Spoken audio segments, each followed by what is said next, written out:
பரலோகத்தில் இருக்கிற பிதாவே, பரலோகத்தில் இருக்கிற பிதாவே, உங்க நாமம் ஆசீர்வதிக்கப்படுவதாக. நாமம் ஆசீர்வதிக்கப்படுவதாக. பிதாவே, தொடர்ந்து எங்களுக்கு ஞானத்தையும் பிதாவை தொடர்ந்து ஞானத்தையும் அறிவையும் கொடுக்கணும் ஆண்டவரே. பிதாவே, இன்னும் எங்களுக்கு பிதாவை இன்னும் எனக்கு பிதாவே இந்த வேத வகுப்பை கொடுக்கும்படியாக முடிவு செய்கிறோம். இந்த வேத வகுப்பு கொடுக்கும்படி ஆசீர்வதிக்கணும் பிதாவே. பிதாவே, தொடர்ந்து என்னுடைய வேலைகளை ஆசீர்வதியும். பிதாவை தொடர்ந்து இந்த வேலைகளும் ஆசீர்வதிக்கணும் ஆண்டவரே. பிதாவே, இன்னும் உங்களுடைய நீதியில வளர உதவி செய்யும். நீதியிலும் வளரும் செய்யும் பிதாவே. பிதாவே, உங்களுடைய சத்தியத்திலே நிலைத்திருக்க உதவி செய்யும் பிதாவே. இந்த சத்தியத்தில் நிலைத்திருக்கும் பிதாவே. இயேசு கிறிஸ்துவின் இனிய நாமத்தில் கேட்கிறேன் பிதாவே. இயேசு கிறிஸ்துவின் நாமத்தில் கேட்கிறேன் பிதாவே. ஆமென். சரி, இங்கே நம்ம தொடர்ந்து என்ன பார்க்குறோம்? ஆவிக்குரிய வளர்ச்சி, ஆவிக்குரிய பார்வை யாருக்கு எல்லாம் தேவன் கொடுத்துருக்கிறார். அப்போ ஆவிக்குரியது அப்படின்னு சொன்னால், இந்த ஆவிக்குரியது என்ன சொன்னால், இந்த மாம்சத்துக்குரியது கிடையாது. மாம்சத்துக்குரியது அப்படின்னா நான் ஆவிக்குரியது அப்படின்னா உள்ளான மனுஷனுக்கு எரியது ஆவிக்குரியது. பூமிக்குரியது அப்படின்னு சொன்னால், மாம்சத்துக்குரியதுன்னு சொன்னால் நான் புறம்பா செய்யக்கூடிய கிரியைகள். தேவனுக்கு அது பிரியமாக இல்லை. இங்கே பார்க்குறோம், எதுவே ஆவிக்குரிய சிந்தையாக இருக்குது அப்படின்னா இயேசுவுக்கு செவி கொடுப்பது, அவருடைய கற்பனைகளை கேட்பது, அவரை பின்பற்றுவது ஆவிக்குரியதாக இருக்கிறது. மாம்சம் அப்படின்னா கிரியைகள், மாம்சத்துக்குரிய கிரியைகள். என்ன பார்த்தோம்? பெருமை, மிகப்பெரிய ஒரு விளைவை, அதாவது பெருமையாக இருப்பது குறித்து தேவன் சொல்கிறாரு இஸ்ரவேலர்கள். யூதர்கள் நிறைய விஷயத்தில் என்னவா இருந்திருக்காங்க அப்படின்னா பெருமை உள்ளவர்களாக இருந்திருக்காங்க. அந்த பெருமையே அவங்களுக்கு என்ன ஆயிற்று அப்படின்னா ஆவிக்குரியதை கற்றுக்கொள்ளாமே போயிட்டாங்க. அப்போ யாருக்கு இயேசுவானவர் கற்றுக் கொடுக்கும்படியாக இந்த உலகத்தில் பிரவேசித்தார், வந்தார். அப்போ குறிப்பிட்டு தான் இவர்களுக்கு கற்றுக் கொடுக்கிறாரா? அவர் பிரமாணத்தை செய்யாதவங்க, அவருடைய பிரமாணத்தின்படி நடக்காதவங்களுக்கு உணர்வை கொடுக்கிறாரா, உணர்ந்து கொள்ளுதலை கொடுக்கிறாரா? கேள்வி. அப்பொழுது இயேசு காணாதவர்கள் காணும்படியாகவும் காண்கிறவர்கள் குருடவராகும்படியாகவும் நியாயத்தீர்க்குவதற்கு நான் இந்த உலகத்தில் வந்தேன் என்றார். அவரோடு கூட இருந்த பரிசேயரிலே சிலர் இவர்களை கேட்டபோது நாங்களும் குருடர்களா என்றார்கள். இயேசு அவர்களை நோக்கி, நீங்கள் குருடரா இருந்தால் உங்களுக்கு பாவம் இராது. நீங்கள் காண்கிறோம் என்று சொல்கிறபடியால் உங்கள் பாவம் நிலைத்திருக்கிறது என்றார். என்ன பார்க்குறோம் அப்படின்னா ஆவிக்குரிய வகையில் இவங்க என்னவா இருக்கிறாங்கன்னா நியாய பிரமாணத்தின்படி குற்றம் சாட்டப்படாதவர்களாக இருக்கிறாங்க. ஆனால் உள்ளுக்குள்ள எப்படி இருக்கு? மரித்தவர்களுடைய எலும்புகள் இருக்கு இல்லையா, மரித்தவர்களுடைய பிரேத புலி எப்படி இருக்கும், அதற்கு ஒப்பா சொல்றாரு. யாரு அப்படின்னா பரிசேயர்கள். இப்போ இருக்கக்கூடிய கள்ள போதகர்கள் இருக்கிறாங்க இல்லையா, பிதா குமாரன் பரிசுத்த ஆவி ஒரே நபர்கள் அப்படின்னு சொல்றாரு. அப்ப இவங்கெல்லாம் யாரு அப்படின்னா கள்ள போதகர்கள். அவங்க எல்லாத்தையும் மாத்தணும்னு அவசியம் கிடையாது. தேவனுடைய சத்தியத்தை அறிந்து கொள்ளாமல், செவி கொடுக்காமல், அதில் நடக்காமல், அதை மாற்றி போதிக்கக்கூடியவர்களாக இருந்தால் அதை குறித்து என்ன சொல்றாரு? உடனே அவன், ஆண்டவரே விசுவாசிக்கிறேன் என்று சொல்லி அவரை பணிந்து கொண்டான். அப்பொழுது இயேசு காணாதவர்கள் காணும்படியாகவும் காண்கிறவர்கள் குருடராகும்படியாகவும். இங்க ஒருவர் என்ன செய்யறாரு அப்படின்னா இயேசு யார் என்பதை ஏற்றுக்கொண்டார். இயேசு தேவனிடத்தில் வந்த தேவனுடைய குமாரன், அவரிடத்தில் ஜீவன் உண்டு, இது பிதாவானவர் தான் வெளிப்படுத்துற சொல்றார், பிதாவானவர் காமித்திருக்க. உடனே அவன், ஆண்டவரே விசுவாசிக்கிறேன்,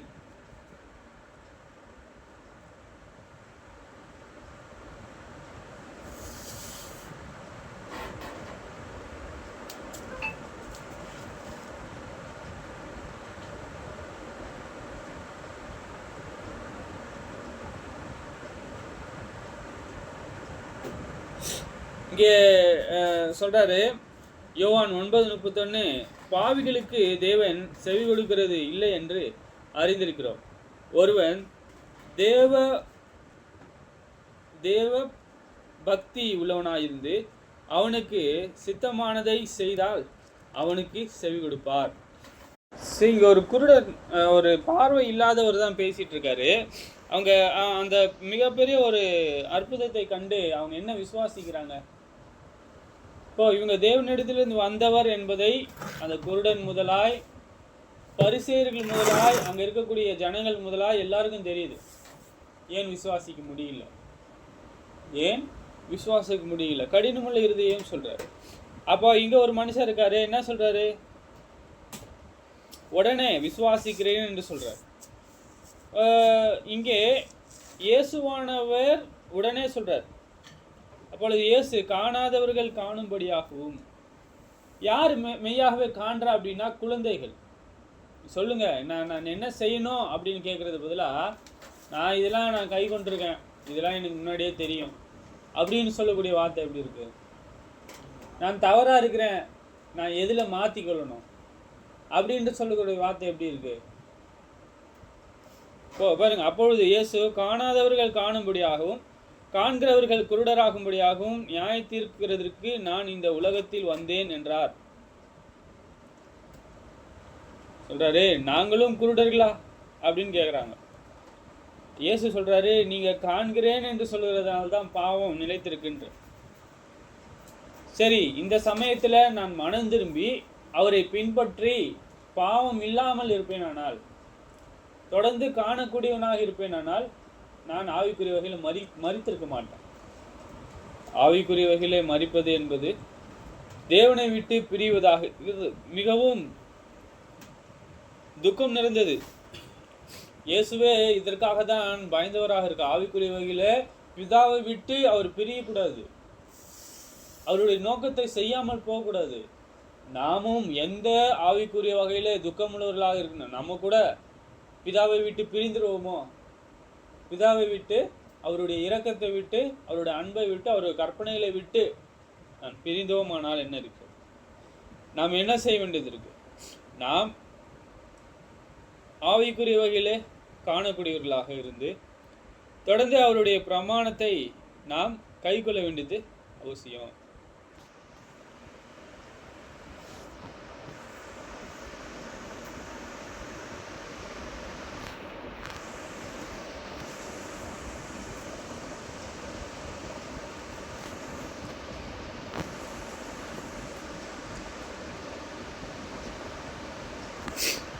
சரி, நாம் ஆவிக்குரிய வகையில் அன்புள்ளவர்களாக, இரக்கமுள்ளவர்களாக, அவர் கற்பனையை செய்யாதவர்களாக இருந்தோன்னா நம்ம யாரு?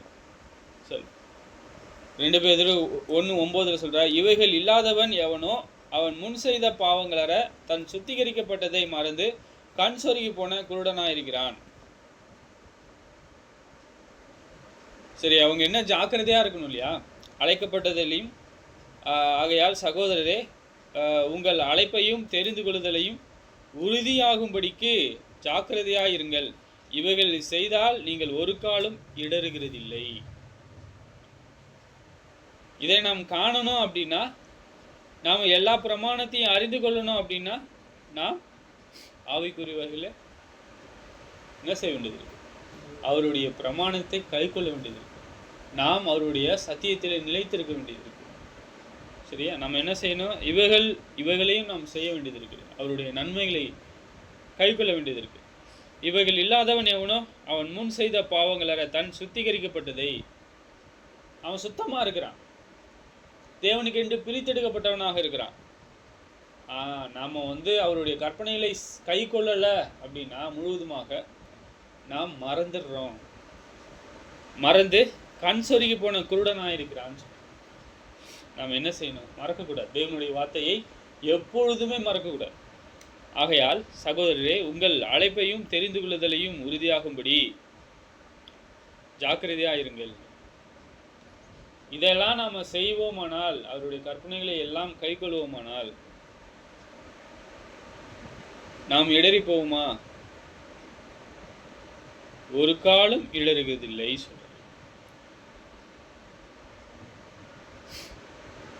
நாம் எதையெல்லாம் தெரிந்து கொள்ள வேண்டும் சொல்றார். இப்படியாக நீங்கள் அதிக ஜாக்கிரதை உள்ளவர்களாய் உங்கள் விசுவாசத்தோட தைரியத்தையும், தைரியத்தோட ஞானத்தையும், ஞானத்தோட இச்சை அடக்கத்தையும், இச்சை அடக்கத்தோட பொறுமையும், பொறுமையோட தேவ பக்தியையும்,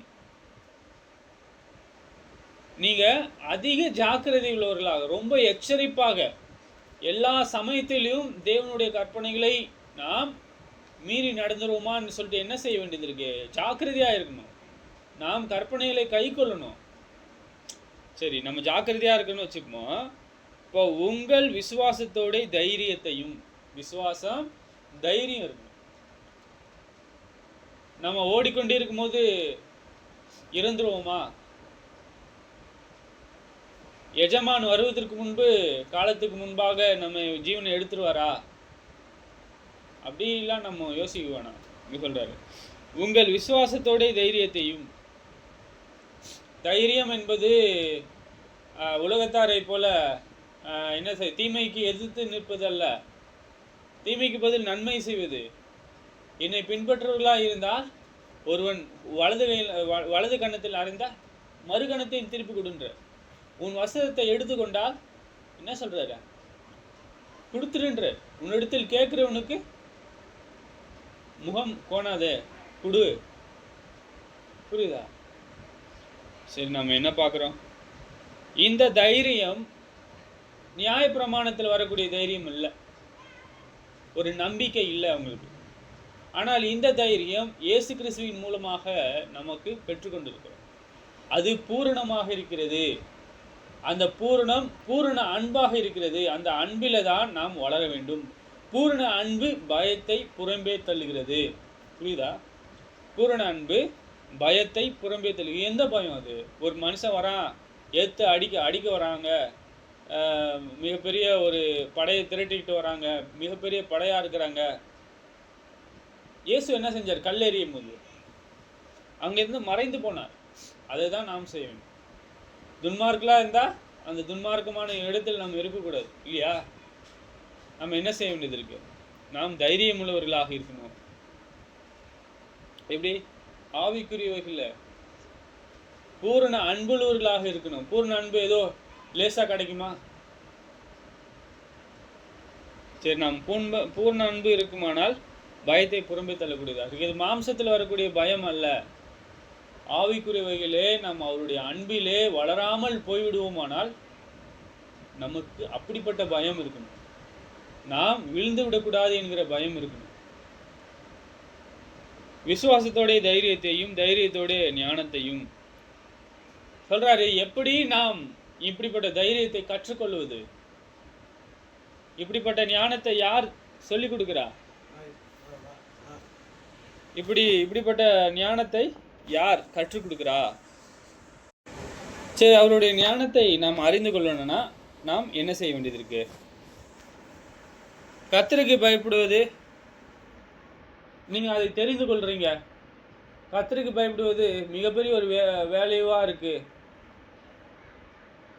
ஞானத்தை கற்றுக்கொள்ள முடியும், அவருடைய பாதையை அறிந்து கொள்ள முடியும், நமக்கு நியாய தீர்ப்புல தைரியம் உண்டாகும், நாம் பயப்படுகிறதில்லை, அவருடைய அன்பிலே நிலைத்திருக்க முடியும். அப்படின்னா அது எப்படி? இப்படிதாங்க பாருங்க. கர்த்தருக்கு பயப்படுதலே ஞானத்தின் ஆரம்பம். அவருடைய கற்பனையின்படி செய்கிற யாவருக்கும் நற்புத்தி உண்டு. அதான பார்க்குறோம். எதுக புத்தி? அவருடைய கற்பனையின்படி செய்வது. முன்னாடி அதான பார்த்தோம். அவருடைய கற்பனை எது எது என்பதை நாம் ஆராய்ந்து அறிய வேண்டியது இருக்கிறது. கர்த்தருக்கு பயப்படுது. கர்த்தர் சொல்றாரு, அதெல்லாம் நான் கேட்க முடியுமா? இது எப்படி இருக்கு? இது தாழ்மையா பெருமையா? தாழ்மையா பெருமையா? பெருமை. சரி, ஞானத்தின் ஆரம்பம் என்ன? கர்த்தருக்கு பயப்படுவது. சரி, கற்பனையின்படி செய்கிறதுனால என்ன கிடைக்கிறது? யாவருக்கும் நற்புத்தி உண்டு, அவர் புகழ்ச்சி என்றென்றைக்கும் நிற்கும்.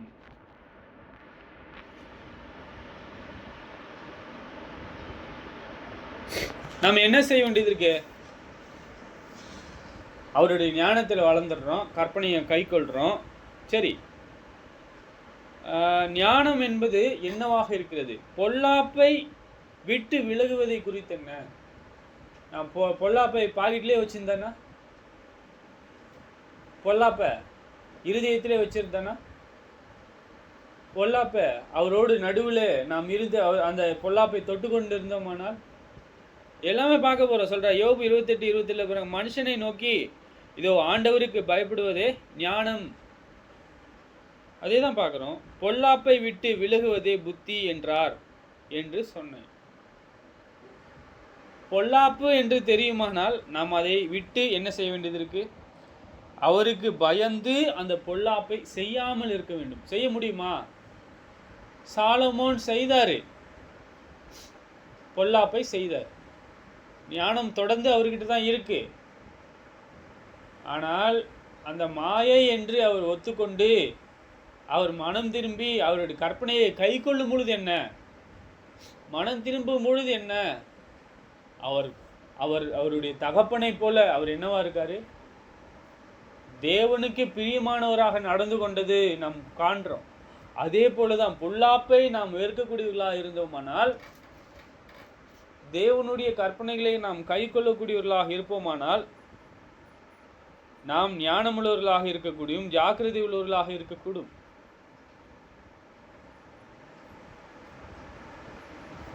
யார் இங்க அவருடைய கற்பனைகளை வெறுக்கிறா, பிடிக்கல?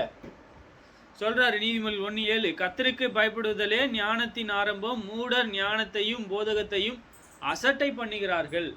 அசட்டை, அது அவங்களுக்கு தேவையில்லை.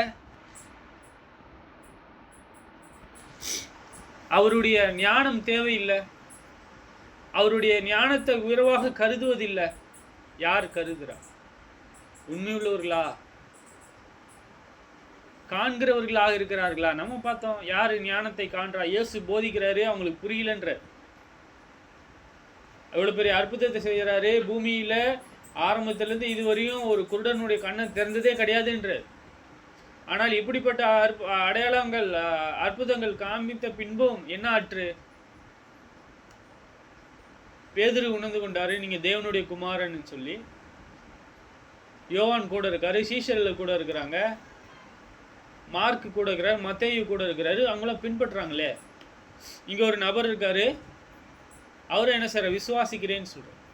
அப்பதான் சொல்றாரு, காண்கிறவர்கள் காணும்படியாகவும் காணாதவர்கள் குருடராகும்படியாகவும் இந்த உலகத்தில் வந்தேன்ற. ஏன் உங்களால் உணர்ந்து கொள்ள முடியலன்னா, தேவனுக்கு பயப்படக்கூடிய பயம் அவர்களிடத்து இல்லை. சரிங்க, நீதிமொழி 9:10 கர்த்தருக்கு பயப்படுதலே ஞானத்தின் ஆரம்பம், பரிசுத்தரின் அறிவே அறிவு. ஏன் பரிசுத்தருக்கு இப்படிப்பட்ட அறிவை கொடுத்தவர் யாரு? தேவன் ஞானம் உள்ளவர் என்பதை யார் உணர்ந்து கொண்டிருக்கிறா?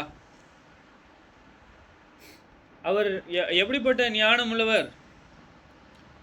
அவர் சிருஷ்டிகர் என்பதை பார்க்கிறோம். 136:5 சங்கீதம், வானங்களை ஞானமாய் உண்டாக்கினவரை துதியுங்கள், அவர் கிருபை என்றும் உள்ளது. தண்ணீர்களுக்கு மேலே பூமியை பரப்பினவரை துதியுங்கள், அவர் கிருபை என்றும் உள்ளது. பெரிய சுடர்களை உண்டாக்கினவரை துதியுங்கள், அவர் கிருபை என்றும் உள்ளது. பகலில் ஆள சிறிய சுடரை படைத்தவரை துதியுங்கள், அவர் கிருபை என்றும் உள்ளது. இப்போ நம்ம யாரை தேடிக்கொண்டிருக்கிறோம்? நாம் எப்படிப்பட்டவர்களை தேடிக்கொண்டிருக்கிறோம்? யாரை எப்படிப்பட்ட அறிவை கற்றுக் கொடுக்க போறாரு? நாம் அவருடைய அறிவை நாம் உள்ளான இருதயத்தில் வைப்போமானால் மெய்யாக நாம் கற்றுக்கொள்ள முடியும். நாம் தேவன் சிருஷ்டிகர் என்பதை உணர்ந்து கொள்ள முடியும். யாருமே சொல்ல வேணாம், தேவன் ஒருவர் இருக்கிறார் என்று ரோமர் புஸ்தகம் 1ஆம் அதிகாரத்தில் சொல்லப்பட்டிருக்கு. சரி, தேவனை தேவன் என்று மகிமைப்படுத்தக்கூடிய அறிவு நாம் கற்றுக்கொள்ள வேண்டும் என்றால் அவருடைய ஞானத்தை நாம் இருதயத்தில் வைக்க வேண்டியது இருக்கிறது. நீதிமொழிகள் 2:2, நீர் என் வார்த்தைகளை ஏற்றுக்கொண்டு என் கட்டளைகளை உன்னிடத்தில் பத்திரப்படுத்தி. அவருடைய வார்த்தையை நாம் ஏற்றுக்கொள்ளவே இல்லைன்னா அந்தப்படிப்பட்ட தேவனை நாம் அறிந்து கொள்ள முடியாது. இருதயத்திலே நான் பொருத்தி பார்க்க வேண்டியது இருக்கிறது. உங்கள் தேவன் யார் என்பதை நீங்கள் தான் என்ன செய்ய வேண்டியது இருக்கிறது, காண வேண்டியது இருக்கிறது, தேட வேண்டியது இருக்கிறது, அவருடைய அன்பிலே வளர வேண்டியது இருக்கிறது.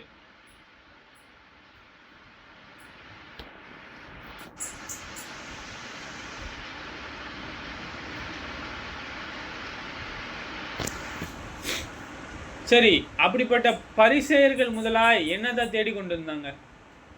ராஜ்யம். அது எப்படி அவங்க கண்டறிந்தாங்க? மாம்சத்துக்குரிய வகைகளை தேட்டாங்க. அதுதான் அவங்க தப்பு. தேவனை அறிந்து கொள்ள வேண்டும் என்கிற அந்த வழியை அவங்க காட்டல.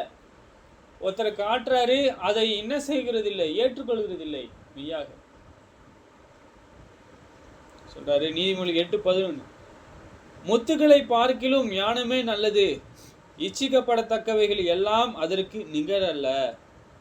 ஞானமாகிய நான் விவேகத்தோடே வாசம் பண்ணி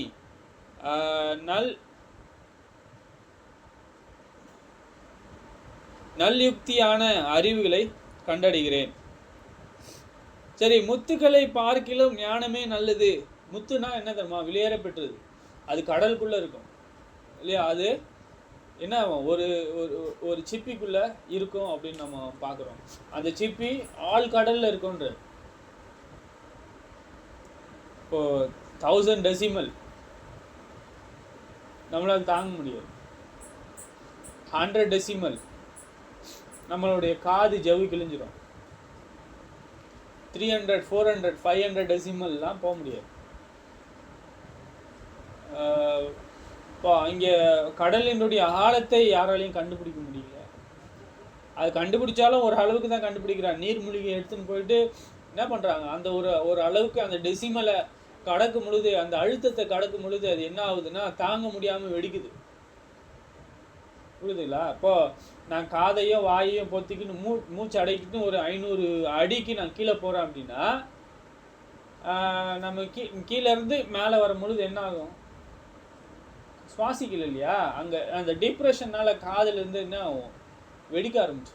அதனால தான் ஆக்சிஜனை வச்சுட்டு உள்ளே போயிட்டு மேலே வராங்க. புரியுதா நான் சொல்கிறது? முத்து அவ்வளோ விலையேற பெற்றதாக இருந்தது ஃபஸ்ட்டு. ஏன்னா ரொம்ப ஆழ்கடலில் போயிட்டு எடுக்கணும்.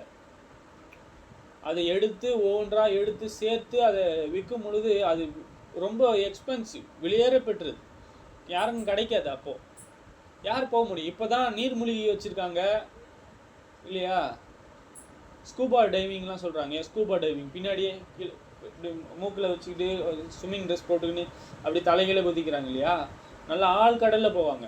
ஸ்கூபா டைவிங் நல்லா ஆழ்கடலில் போயிட்டு அது எடுத்துகிட்டு வருவாங்க. இப்போ இதுப்பெல்லாம் சாதாரணமாக ஓரளவுக்கு ஆயிடுச்சு. ஆனால் சொல்கிறாரு, இப்படி அந்த டெக்னாலஜி இல்லாத காலத்தில் கூட முத்துக்களை எடுத்திருக்காங்க. எப்படி? அப்போ எப்படி எடுக்க முடியும்னு நீங்கள் கேட்கலாம். இல்லை ஏதாவது கரை ஓரமாக ஒதுங்கி இருக்கும், அப்படி கிடையாது. சரி, அப்பயும் டெக்னாலஜி இருக்குன்னு தான் பார்க்க. முன் இருந்தவை இப்போ இருக்குதுன்ற. எது ஒன்றும் நூதனமானது இல்லைன்ற. நூதனமானதுன்னா புதுசு. அப்போ இருக்குதான் இப்போ இருக்குன்ற. இப்போ என்னென்ன இருக்கோ அப்பெல்லாம் அதே கண்டுபிடிச்சிருக்கேன். புரியுதுங்களா? தேவனே சொல்லியிருக்காரு. சரி, நம்ம இதை எதுக்க பார்க்குறோன்னா, முத்துக்களை பார்க்கலும் ஞானமே நல்லது. அப்போது அவ்வளோ எக்ஸ்பென்சிவாக இருக்கக்கூடிய அந்த முத்தை பார்க்கலும் தேவனுடைய ஞானம் மிகப்பெரியது, விலையேறப்பட்டதுன்ற.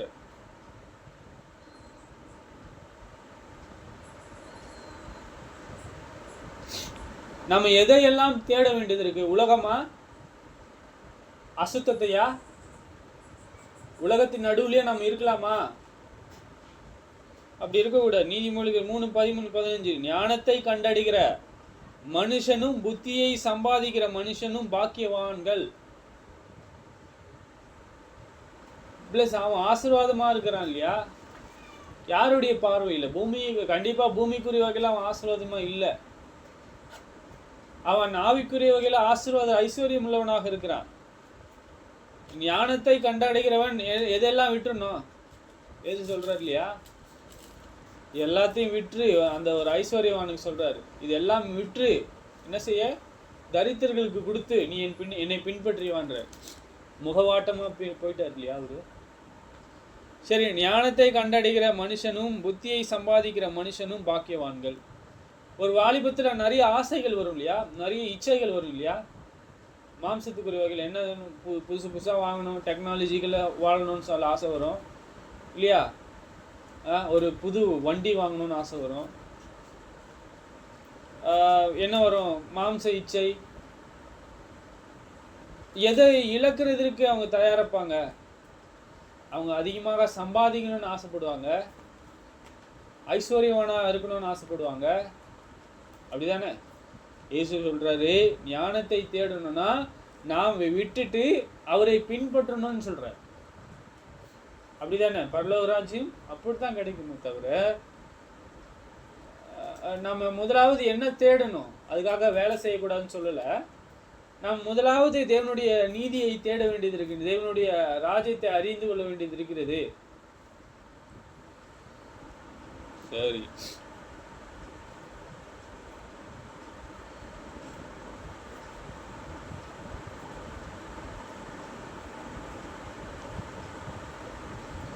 சரி, எதை வாங்குறாங்க, எதை விற்பாங்க? இப்போ ஒரு பொருளை கொடுப்பதற்கும் ஒரு பொருளை வாங்குவதற்கும் என்ன தேவை? பங்கு சந்தை. ஆமாவா இல்லையா? ஒரு பொருளுக்கான ஒரு தேவை இருக்குமானால், டிமாண்ட் இருக்குமானால், ஒரு பொருளுக்கு டிமாண்ட் இருக்குமானா என்ன கேட்பீங்க? ஒரு 10 பேர் 5 பேர் கேட்பாங்க டிமாண்ட். அந்த டிமாண்டுக்கு ஏற்ற மாதிரி அவங்களுடைய டிமாண்டு யாருக்கிட்ட இருக்கோ அவங்களுக்கு என்ன செய்கிறாங்க, அதுக்கு கொடுக்குறாங்க. இதுதான் வர்த்தகம்.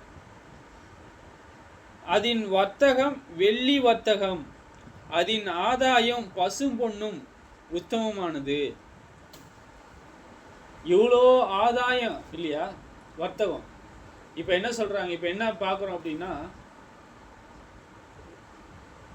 அநேக மேல்நாட்டு கலாச்சாரத்தில் பின்பு எப்படி இருந்தது அப்படின்னா,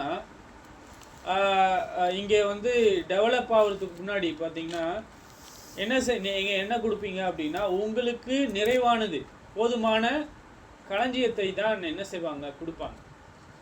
ஒரு நாட்டில் எண்ணெய் அதிகமாக இருக்குன்னா எண்ணெய் கொடுப்பாங்க. சில நாட்டில் கோதுமை அதிகமாக இருந்துச்சுன்னா கோதுமையை வர்த்தகம் பண்ணுவாங்க. இப்போ கோதுமையை கொடுக்குறீங்கன்னா நீங்கள் பணமாக கொடுக்கலாம், இல்லை பொருளாக கொடுக்கலாம். Commodity to money, money to commodity. Okay, புரியுதா உங்களுக்கு சொல்கிறது? கமாடிட்டினா சேல் பண்ணுறது, பர்ச்சேஸ் டு சேல். அதன் வர்த்தகம் வெள்ளி வர்த்தகமும் அதன் ஆதாயம் பசும் பொன்னும் உத்தமமானது. உலகத்தில் நீங்கள் பார்த்தீங்கன்னா எவ்வளவோ அதிகமான சம்பாதிக்கிறதுக்கான வழிகள் இருக்கலாம், வர்த்தகம் செய்வதற்கான வழிகள் இருக்கலாம். அதை பார்க்கலும் சொல்றாரு, அதன் ஆதாயம் பசும் பொன்னிலும். பசும் பொண்ணுனா யாரும் பார்த்து கூட மாட்டாங்க. இப்போ எல்லாம் கடையில் தொங்கப்பட்டிருக்கிறது தான் ஆசைப்பட்டு வாங்குறாங்க இல்லையா. ஆனால் பசும் பொன் அப்படின்ற பசும் பொன்னிலும் உத்தமமானது.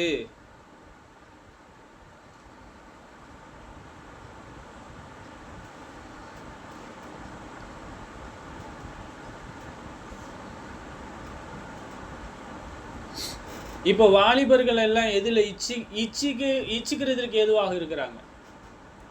கண்ணு கவர்றதற்கு எதுவாக இருக்கிறது தான்.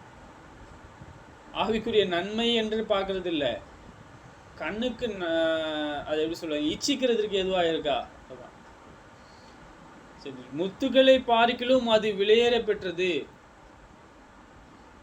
நீ இச்சிக்கத்தக்கதா என்றும் அதற்கு நிகரல்ல.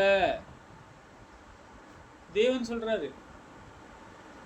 எதுவா நாம எதையெல்லாம் இச்சிக்கிறோமோ அதற்கு அந்த ஞானம் ஒன்றும் இல்லைன்றார். ஞானமே உத்தமம்ன்றார்.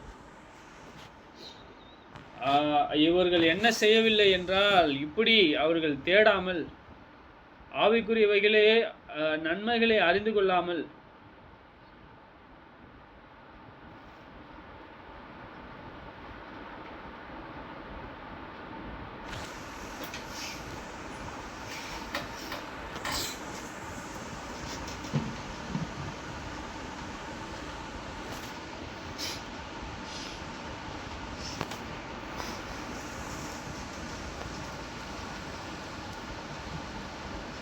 2 பேதுரு 1:10. 2 பேதுரு 1:10. ஆகையால் சகோதரரே, உங்கள் அழைப்பையும் தெரிந்து கொள்ளுதலையும் உறுதியாகும்படி ஜாக்கிரதையாயிருங்கள். இவைகள் செய்தால் நீங்கள் ஒரு காலம் இடறுகிறதில்லை.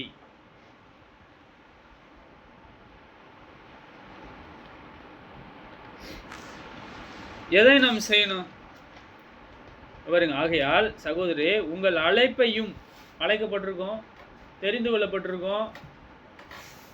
எதற்காக தெரிந்து கொள்ளப்பட்டிருக்கோம், எதற்காக அழைக்கப்பட்டிருக்கோம்? ஒன்றிலிருந்து, உலகத்திலிருந்து பாவத்திற்கு என்று அழைக்கப்பட்டிருக்கோம், வெளியே வந்திருக்கோம் நம்ம. சரி, தெரிந்து கொள்ளதையும் உறுதியாகும்படிக்கு ஜாக்கிரதையா இருங்கள். நம்ம அதிகமாக பார்த்துருக்கிறோம், ஞானமாய் நடந்திருக்கணும்.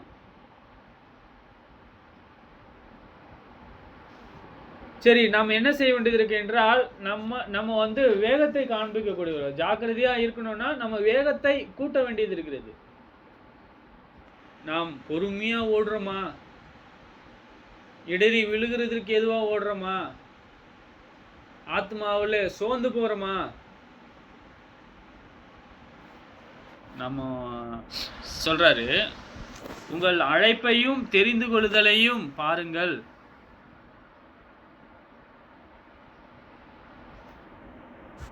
அழைப்பையும் தெரிந்து கொள்ளுதலையும் உறுதியாகும்படி ஜாக்கிரதையாயிருங்கள். இவைகள் செய்தால் நீங்கள் ஒரு காலம் இடறி விழுவதில்லை. இது யார் ஒருவரும், போதிக்கிறவரையும் உட்பட்டு இதெல்லாம் தொடர்ந்து செய்ய வேண்டியது அவசியம். இங்க நிறைய சபைகள் இருக்கு. அந்த சபைகள் எல்லாம் 7 சபை இருக்கு ஆசியால. அந்த 7 சபையும் எப்படிப்பட்ட கிரியை உள்ளவர்களாக இருந்தார்கள் என்பதை நாம் காண்றோம். தேவனுக்கு முன்பாக அது எப்படிப்பட்டதாக இல்லை, தொடர்ந்து ஜாக்கிரதையாக இல்லை. நிர்பாக்கியம் உள்ளவனும் பரிதவிக்கப்பட்டவனும் தரித்திரனும் குருடனும் நிர்வாணியமாயிருக்கிறதை அறியாமல், நான் ஐஸ்வர்யவான் என்றும் திரவிய சம்பனன் என்றும் எனக்கு ஒரு குறையும் இல்லை என்று சொல்லுகிறபடியால், நீ ஐஸ்வர்யவான் ஆகும்படிக்கு நெருப்பிலே புடமிடப்பட்ட பொன்னையும் உன் நிர்வாணமாகிய அவலட்சணம் தோன்றாதபடிக்கு நீ உடுத்தி கொள்வதற்கு வெண் வஸ்திரத்தையும் என்னிடத்திலே வாங்கி கொள்ளவும், நீ பார்வையடையும்படிக்கு உன் கண்ணுக்கு களிக்கம் போடவும் வேண்டும் என்று உனக்கு ஆலோசனை சொல்கிறேன். நானே நேசிக்கிறவர்கள் எவர்களோ அவர்களை கடிந்து கொண்டு சிட்சிக்கிறேன். ஆகையால் நீ ஜாக்கிரதையாயிருந்து மனம் திரும்பு. இதோ வாசற்படியிலே நின்று தட்டுகிறேன். ஒருவன் என் சத்தத்தை கேட்டு கதவை திறந்தால் அவனிடத்தில் நான் பிரவேசித்து அவனோட போஜனம் பண்ணுவேன், அவன் என்னோட போஜனம் பண்ணுவான். சரி, அவங்க ஆவிக்குரியவைகள் என்ன சொல்றாரு? 17 பார்க்குறோம். நீ நிர்பாக்கியம் உள்ளவன் சொல்ற. அவருடைய நன்மைகளை அவர் பின்பற்றல, அவரை காணல, அவரை தேடக்கூடிய அறிவு இல்லை. அதான் பார்த்துட்டு இருக்கோம் இல்லையா? நிர்பாக்கியம் உள்ளவன், பாக்கியம் உள்ளவன் இல்லை. யாரு பாக்கியம் உள்ளவர்கள்? அவருடைய பிரமாணத்தை செய்கிறவர்கள் தானே. இவர்கள் பிரமாணத்தை செய்யாமல் என்ன செஞ்சிட்டாங்க? அவர் வேகத்தை காண்பிக்கல. நம்ம பார்த்துருக்கோம். ஜாக்கிரதையா இல்லை. இங்க பாருங்க, ஆகிலும் இப்படி நீர் குளிருமின்றி அனலுமின்றி வெதுவெதுப்பாய் இருக்கிறபடியால் உன்னை என் வாயிலிருந்து வாந்தி பண்ணி போடுவேன். நீ நிர்பாக்கியம் உள்ளவனும் பரிதவிக்கப்பட்டவனும் தரித்திரனும் குருடனும் நிர்வாணியமாக இருக்கிறதை அறியாமல். அவன் ட்ரெஸ்ஸு போடல, பூமிக்குரிய வகையில் இல்லை. பூமிக்குரிய வகையில் அவங்க சபையில் தான் இருக்கிறாங்க. ஆனால் சபையில் இருந்தாலும் அவங்க என்ன சொல்கிறாரு? உனக்கு ட்ரெஸ் இல்லைன்ற, நிர்வாணின்ற. ட்ரெஸ் இல்லாத ஒரு மனுஷன் எப்படி இருக்கும்? ஒரு சபையே இங்கே ட்ரெஸ் இல்லாமல் இருக்கு. இங்கே ஆடை என்று சொல்லும் பொழுது அவங்களுடைய நீதி, ஆடை நிர்வாணம் என்று சொல்லும் பொழுது நீதி இல்லாமல். புரியுதுங்களா? சரி, அவங்க ஆவிக்குரிய வகையிலே காண முடியாம அவருடைய அறிவை அறிந்து கொள்ள முடியாம இருக்கிறாங்க.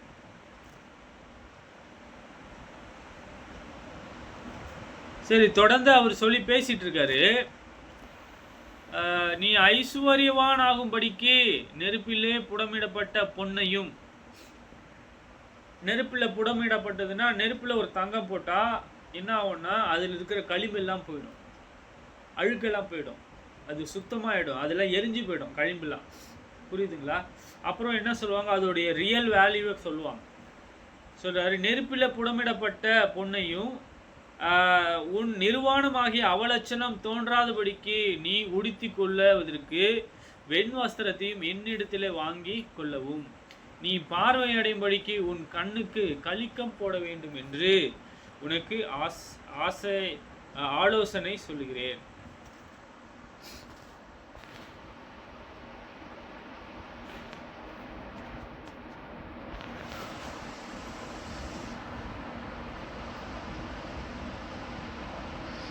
சரி, எப்படிப்பட்டவர்களாக இருக்கிறாங்கன்னா ஆவிக்குரிய வகையில் காண முடியாதவர்களாக, ஆவிக்குரிய வகையில் பார்வை இல்லாதவர்களாக இருக்கிறாங்க என்பதை காண்றோம்.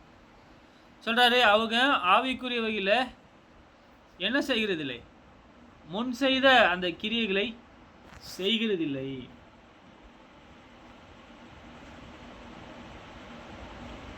அவங்க முன் செய்த கிரியையை விட்டாங்கன்னு சொல்ற.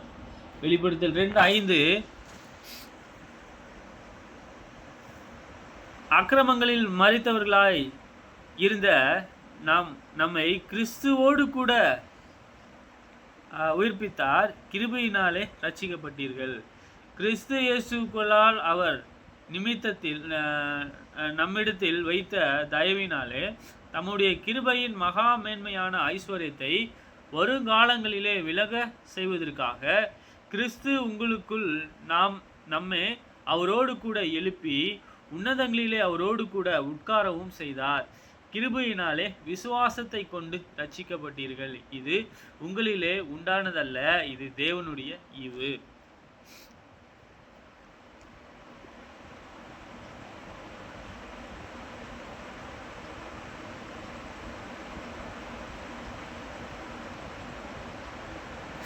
சொல்றாரு, அவங்களுக்கு புத்தி சொல்றாரு. எபேசியர்களுக்கு அவங்க முன்பு எப்படி இருந்திருக்காங்க, அக்கிரமங்களிலும் மரித்தவர்களாக இருந்த நம்மை கிறிஸ்துவோடு கூட உயிர்ப்பித்தார்.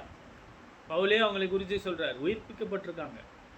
ஆவிக்குரிய வகையில் மரித்து இல்லை, ஆனால் அவங்க என்ன செய்யறாங்க, மரித்து. இப்போ நம்ம பார்க்குறோம் வெளிப்படுத்தல மரிச்சிட்டாங்க. ஆனால் இங்கே சொல்றாரு, நீங்கள் உயிர்ப்பிக்கப்பட்டீர்கள் சொல்றாரு. உயிர்ப்பிக்கப்பட்டீர்கள், கிருபையினாலே ரட்சிக்கப்பட்டீர்கள். கிறிஸ்து இயேசுக்குள் அவர் நம்மிடத்தில் வைத்த தயவினாலே நம்முடைய கிருபையின் மகா மேன்மையான ஐஸ்வர்யத்தை வருங்காலங்களிலே விளங்க செய்வதற்காக கிறிஸ்து இயேசுக்குள் நாமும் அவரோடு கூட எழும்பி உன்னதங்களிலே அவரோடு கூட உட்காரவும் செய்தார். இது யார் செய்தார்? தேவன். எப்படி செய்தார்? இது வேறு ஒருவருடைய நீதியினாலே செய்கிறதில்லை, இது தேவனுடைய வேலையாக இருக்கிறது, தேவனுடைய சித்தமாக இருக்கிறது. இவருங்க, கிருபையினாலே விசுவாசத்தை கொண்டு ரட்சிக்கப்பட்டீர்கள். அவங்க என்ன செஞ்சிருக்காங்க? மனம் திரும்பி இருக்கிறாங்க. தேவனிடமாக அவங்க என்ன செஞ்சிருக்காங்க? அக்கிரமத்திலிருந்து திரும்பி நீதியை செய்திருக்காங்க. இது நீங்க செய்யல. கிருபையினாலே விசுவாசத்தை கொண்டு ரட்சிக்கப்பட்டீர்கள். ரட்சிப்புன்னா ஒன்றிலிருந்து மீட்கப்பட்டது. இது உங்களால் உண்டானது அல்ல. இது சொல்லிட்டாரு, அப்படியே சொல்றாரு பாருங்க. இது உங்களால் உண்டாகல இந்த ரட்சிப்புன்ற, தேவனுடைய ஈவு. தேவனுடைய ஈவு இங்க அவருடைய குமாரனுடைய மரணம். இது அவர் மரிப்பதற்கு காரணம் தேவன். ஒருவனும் பெருமை பாராட்டாதபடிக்கு இது கிரியைகளினாலே உண்டானது அல்ல.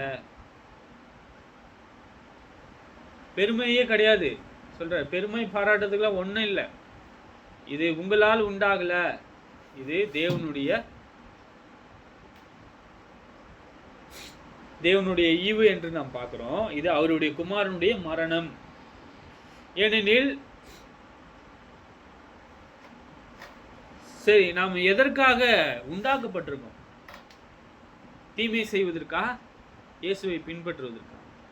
நன்மை செய்வதற்கா, அநியாயம் செய்வதற்கா? பரிசுத்தத்தை நாடுவதற்கா, கற்புள்ளவர்களா இருப்பதற்கா, இல்ல அவதூறு செய்வதற்கா, இல்லைன்னா கற்பு இல்லாமல் இருப்பதற்கா? பெண்களுக்கு மாத்திரம் இல்லை, ஆண்களுக்கும் கற்பு இருக்கு இல்லையா? என்ன செய்யணும்? குற்றமில்லாதவர்களாக இருக்க வேண்டியது இருக்கு.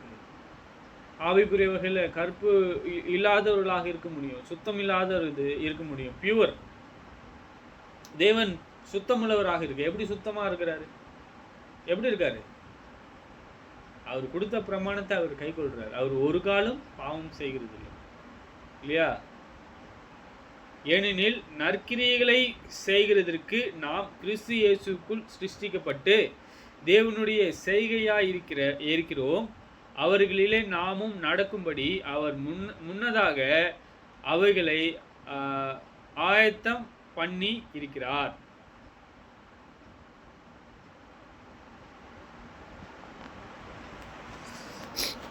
சரி, இவ்வளோ அதிகமாக அவங்க வளரணும், கிறிஸ்துவனுடைய அன்பில் இருக்கணும் அப்படின்ட்டு கற்றுக் கொடுக்குறாரு.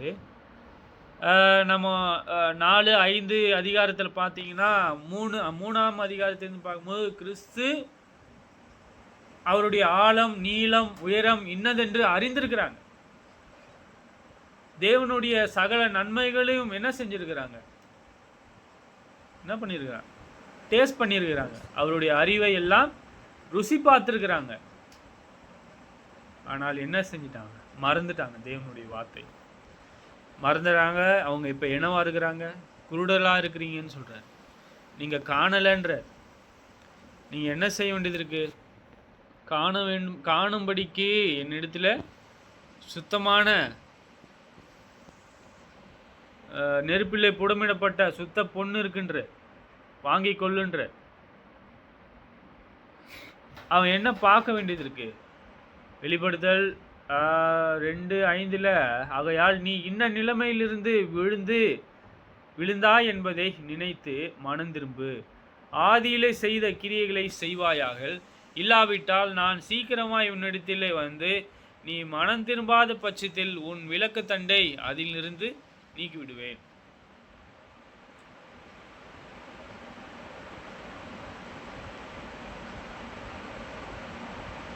முன்பு அவங்க எத்தனை வருடத்திற்கு முன்பாக உண்மையாக இருந்திருக்காங்க? ஏறக்குறைய ஒரு 45 முன்பாக உண்மையாக இருந்திருக்காங்க எபேசியர்கள். ஆனால் இப்போ அவங்க உலகத்தின் மேலே ஆசை வந்துடுச்சு. அவங்க நன்மையை செய்வதை பார்க்கிலும் என்ன செய்ய ஆரம்பிச்சிட்டாங்க? தீமை செய்ய ஆரம்பிச்சிட்டாங்க. தீமை செய்யலாமா? தீமை செய்யலாமா? எபேசியர் 2:4 வெளிப்படுத்தல் 2:4 ஆனாலும் நீ ஆதியிலே கொண்ட இருந்த அன்பை விட்டாய் என்று உன் பேரில் எனக்கு குறை உண்டு. ஆகையால் நீ இன்ன நிலைமையிலிருந்து விழுந்தாய் என்பதை நினைத்து மனம் திரும்பு, ஆதியில் செய்த கிரியைகளை செய்வாயாக, இல்லாவிட்டால் நான் சீக்கிரமாய் உன்னிடத்தில் வந்து நீ மனம் திரும்பாத பட்சத்தில் உன் விளக்கு தண்டை அதிலிருந்து நீக்கிவிடுவேன். கேண்டில் ஸ்டிக் என்ன சொல்றாராம்? கேண்டில். ஒரு சபைக்கு இருக்கக்கூடிய கேண்டில் என்ன? தூதன். அவருக்கு இருக்கக்கூடிய பாதுகாப்பு. பாதுகாப்பு எல்லாத்தையும் எடுத்துட்டாரு அப்படின்னா என்ன இருக்கும்? அவங்க என்ன செய்ய வேண்டியது இருக்கு? சீக்கிரமாய் மனம் திரும்ப வேண்டியது இருக்கு. அவங்க என்ன செய்ய வேண்டியது? ஆதியில் செய்த அந்த கிரியைகளை செய்ய வேண்டியது இருக்கு. அந்த அன்பை செய்ய வேண்டியது இருக்கு. அந்த அன்பை அவங்க என்ன நிலைமையிலிருந்து விழுந்தாங்க என்பதை நினைத்து மனம் திரும்பி ஆதியில் செய்த கிரியைகளை செய்யணுன்றார். இல்லாவிட்டால் நான் சீக்கிரமாய் உன்னிடத்தில் வந்து நீ மனம் திரும்பாத பட்சத்தில் உன் விளக்கு தண்டை அதிலிருந்து நீக்கி விடுவேன். நாம் தொடர்ந்து நாம் எப்படிப்பட்டவர்களாக இருக்கிறோம்? இயேசுவை எப்படி காண்றோம்? எவ்வளோ அன்பில் இருக்கிறோம்? அவர்கள் உலகத்திலே அவர்களுடைய நடுவில் இருக்கிறோம். நாம் தொடர்ந்து என்னவா இருக்கிறோம்? சொல்றாரு, என்